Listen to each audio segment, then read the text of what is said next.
I want to talk about Scream 7. Okay. And that also did very well. In the box office, it brought in 97 million in the opening weekend, which is the franchise's best opening. But then it Whoa. also brought the franchise as a whole to over 1 billion now. Like all the Scream Whoa. movies combined have over 1 billion. And I want to start just by saying I don't want it to get repetitive because even though we're allowed to our feelings, if we say the same thing over and over again, it becomes less of an opinion and it's just less screaming into a microphone every week. So Hmm. I will try to make this the last time I say it. This is my opinion across the board. I can't wait to hear where this is going because one thing about us is that we do just repeat ourselves week after week. I know. I'm just going to say I hate people. And, and Just blanket statement. I hate people. I do. And like, if you don't like something, you can just not watch it. And I know there are people who boycotted this movie. I'm not talking to you. For political reasons, people boycotted this movie. That's your right. I fully understand. But there are people who watched this movie and then said, like, as a true fan of the franchise, anyone that likes Scream 7 is blah, blah, blah, blah, blah. But then opposite, there are people who watched this movie and loved it and said, as a true fan of the franchise, anyone that doesn't love this movie, blah, blah, blah, blah, blah. So, like, can't you just watch something and like it? And if you don't, shut up. Yeah. Because as Scream 7 discourse is coming across my timeline, Traitors discourse is still happening. And I it's see. very Okay. much like, I can't find anything where people are normal. No, nobody is normal. And I think that this is a great example of we're perfect, Donnie. I know. And we get to scream into the void each and every week, and we get to talk shit about the people talking shit over here and the people talking shit over here because we're the only right ones talking shit about everybody being insufferable. But it's tough to be the only right ones. I need someone else at our table because then we start to look wrong. We start to look like the people writing the think pieces because we're having to point out the things that deserve the think piece, which is just have fun. Okay, really quick. This is about Scream 7. We'll get back to it. But somebody for Vulture wrote an article that said the housewives need to be removed from Traitors. So that is wrong. There is a reason for housewives. But then housewives viewers can't just do what I just did and say that as a blanket statement, end of sentence. So then they need to take it where they take it and say, like, let's do a season of all gamers and a season of all housewives and see which one get more viewers. Okay, but are we talking about more viewers or are we talking about a better show?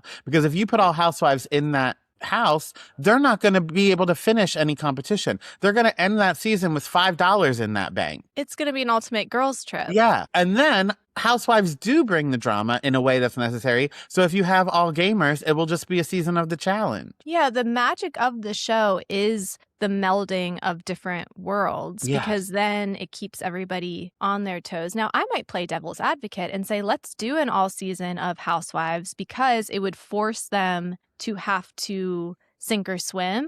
Mm-hmm. Like it would make them have to play and it might actually make them have that aha moment of like, oh, being cutthroat as a traitor is a good thing. Like this is different than our show. And for the people who say that housewives are the problem with it, I want to point out, like, it is just certain housewives. Like, yes, you may think Candace ruined what the show was this season, but Phaedra did not. Phaedra was a perfect cast member, no matter what show she came from. That's what I have to say about nothing that has to talk about my headline. No, we will find a way to drag Traitors viewers in some way or another. But I think going back to your original point, yeah, I have no problem with people who boycott something. Or I have a lot of respect for you, Donnie, who you're watching something and when you stop enjoying it, you say, okay, I'm done. Like, that is a normal response to watching something or consuming something. And, you know, there is no ethical consumption under capitalism. So if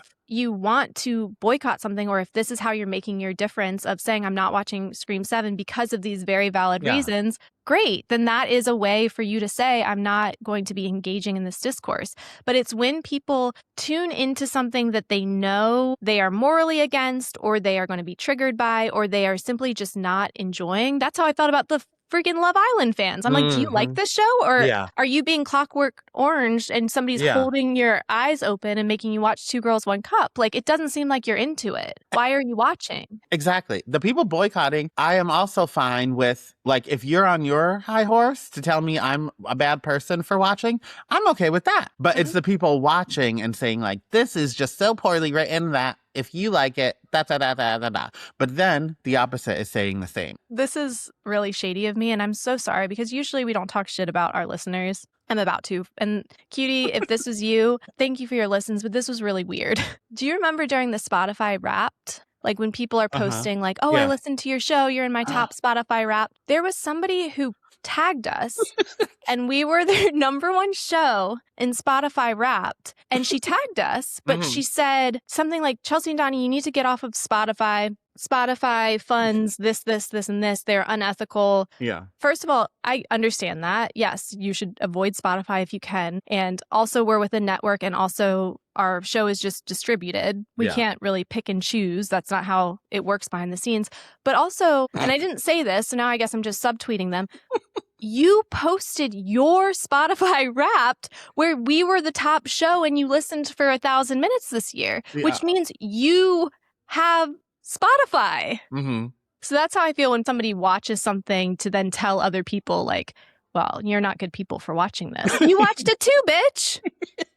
So all that aside, I want to get into my thoughts on the movie itself. I liked it. I had fun. If I were to rank the movies, it would be 1 and 4 tied for first. Then we have 2, the college one. Then we have 3, the Hollywood one. Then we have 7, this one. 6, the New York one. And 5, the one I hate. Will go to my grave saying I hate it. My tombstone will say, Donnie Hadfield, he hated Scream 5. But I think this one was very fun. The deaths felt fresh. Like in Scream, we are at the 7th one. And a lot of the times we are just watching people being stabbed. And like, yes, there's different ways to stab someone in the gut, slice their throat, in the head, whatever. But this one, I don't want to spoil anything. We were trying new things. And like some of them were very obviously CGI'd. Some of them were like, ew, that's too much for a Scream movie. But we were still trying new things, which I appreciate. Yeah, you got to keep it fresh. I liked that. Also, we are at the 7th movie, so we are kind of running out of ideas. And I will say it was like the worst ghost face motive and reveal of all time, where I was like, but it had what I think is the best interpersonal plot of any of the movies, where it's like Sydney's raising her 17-year-old daughter, which is the same age it all started when Sydney was 17.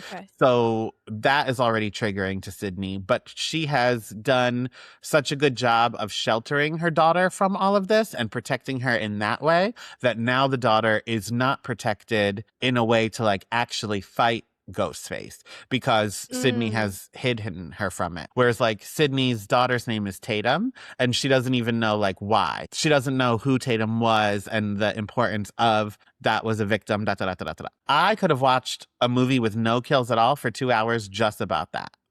So like the killings and the Ghostface reveal all felt not important to me. So when there are people who watch Scream 7 and say like, the Ghostface reveal didn't make any sense. Why would you like this movie? I understand it, but that's not what the movie was for me. Also, someone on Twitter said it felt like a stab movie and not a Scream movie. And I do agree with that. I do think we're losing the plot a little bit here, but I also think the world is in a different place and movies are different.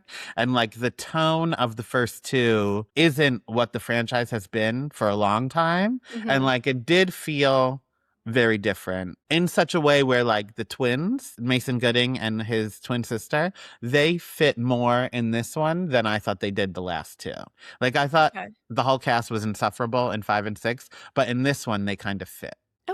Also, Gail felt like a parody of herself. Did she have the bangs? No, I think it was the best hair she's ever had, but like all of her lines were like, oh, fuck the fuck off, you fucking fuck. Like that. Like we lost the plot here.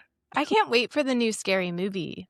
We had a trailer for it before the movie. And it looks, I don't know if it looks good, but I will have a good time during it. Yeah, I think I'm going to have a great time during it. And I think that we need it as kind of a cultural reset because I think it's important to have art that is parody Mhm. because then it allows us to have an outlet for the commentary and to all acknowledge like when something's gone too far or when we've lost the plot of Yeah. Scream. And then it allows us as a culture to like reel it back in because now it has been made fun of to the point that like you can't do it seriously anymore because now the joke has become the reference point for the thing.